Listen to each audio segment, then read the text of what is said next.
Hello, welcome to an introduction to Buddhist philosophy. Thanks for that introduction, Millie.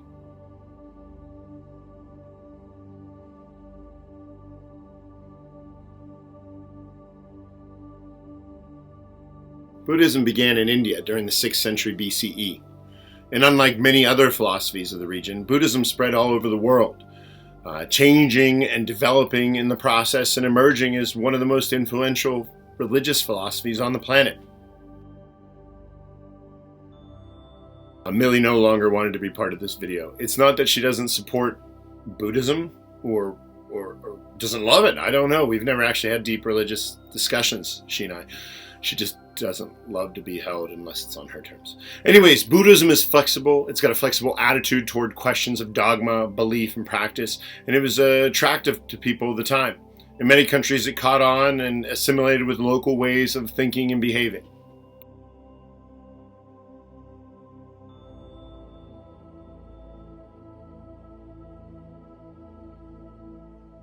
It all began with a man named Siddhartha Gautama.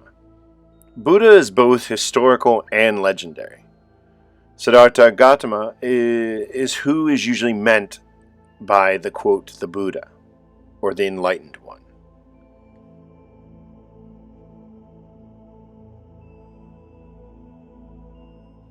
And firstly, please excuse any brevity to this presentation. We'll actually be reading a little bit more and watching a full documentary on the Buddha. This is just my brief explanation. But anyway, Siddhartha was born a prince. He had all the worldly delights a man could possibly want.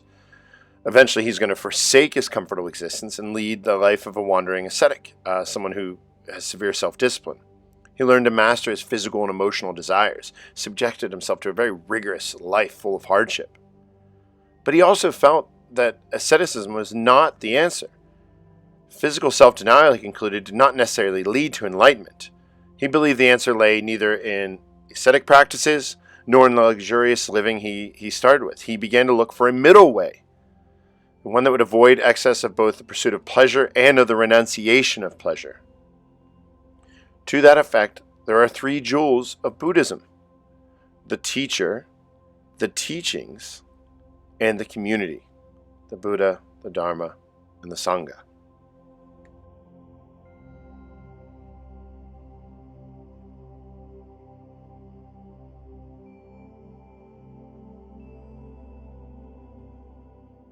The question, what did the Buddha teach, is a huge question, but very briefly, the focus would have been the 4 noble truths: that to live is to suffer, that the cause of suffering is self-centered desire and attachments, and that the solution is to eliminate desire and attachment, thus achieving nirvana, or extinction.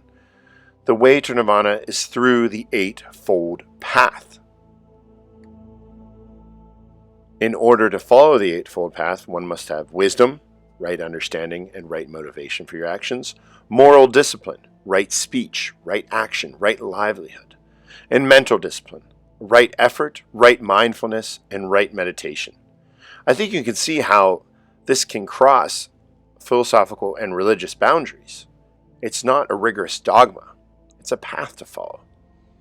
So how does it differ from Hinduism? Since it began in India, it does not accept the authority of the ancient Vedic texts. It doesn't have a caste system.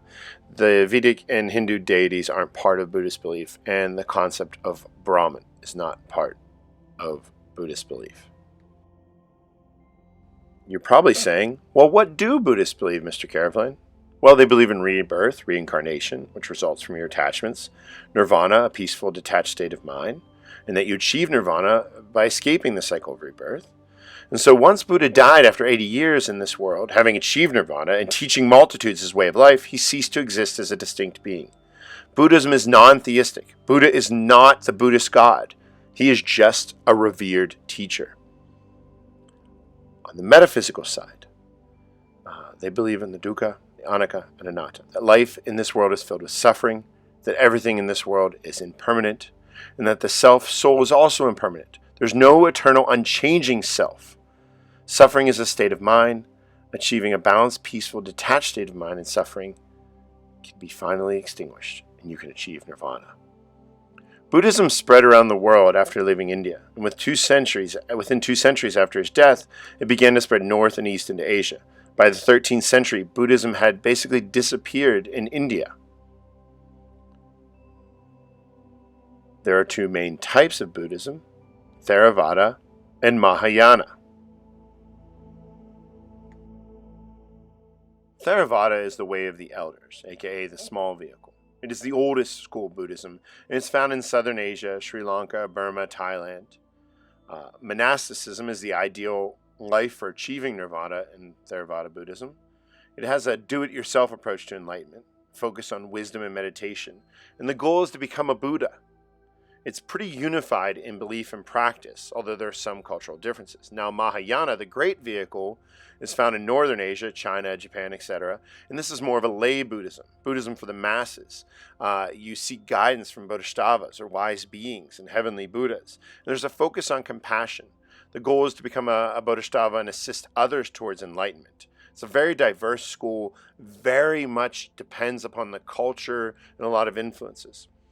This is images from a Mahayana temple that a former student, Teresa, gave me. I was really so happy when she sent me these from Nanjing.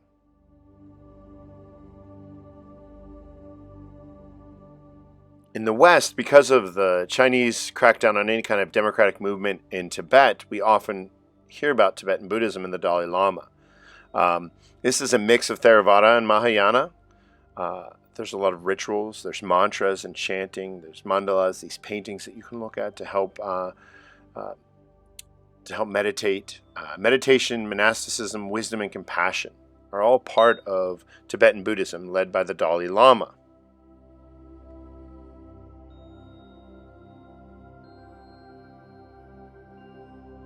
So I jump ship in Hong Kong, and I make my way over to Tibet. And I get on as a looper at a course over there in Himalayas. A looper? A looper. You know, a caddy, a looper. Jack. So I tell them I'm a pro Jack. And who do you think they give me? The Dalai Lama himself. The 12th son of the Lama. The flowing robes, the grace, bald. Striking. So I'm on the first tee with him. I give him the driver. He hauls off and whacks one. Big hitter, the Lama. Long. Into a 10,000-foot crevice right at the base of this glacier. Do you know what the Lama says? No. Gunga Galunga. Gunga Gunga La Gunga. So we finish 18, and he's gonna stiff me. And I say, hey, Lama! Hey, how about a little something, you know, for the effort, you know? And he says, oh, there won't be any money. But when you die, on your deathbed, you will receive total consciousness. So I got that going for me, which is nice.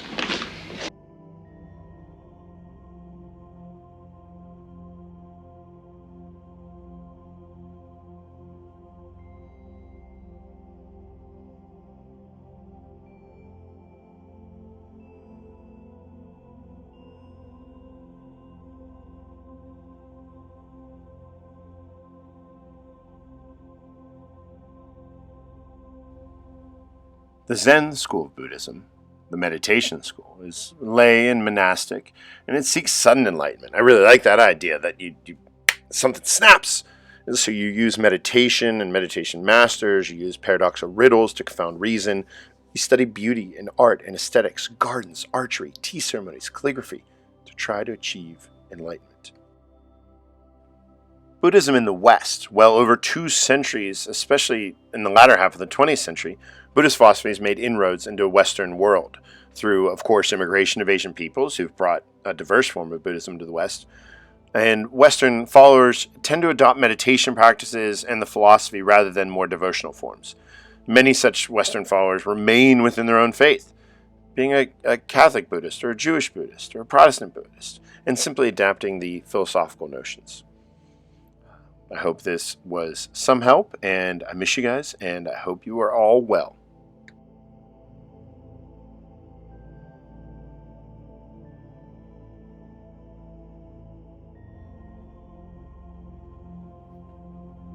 Hello,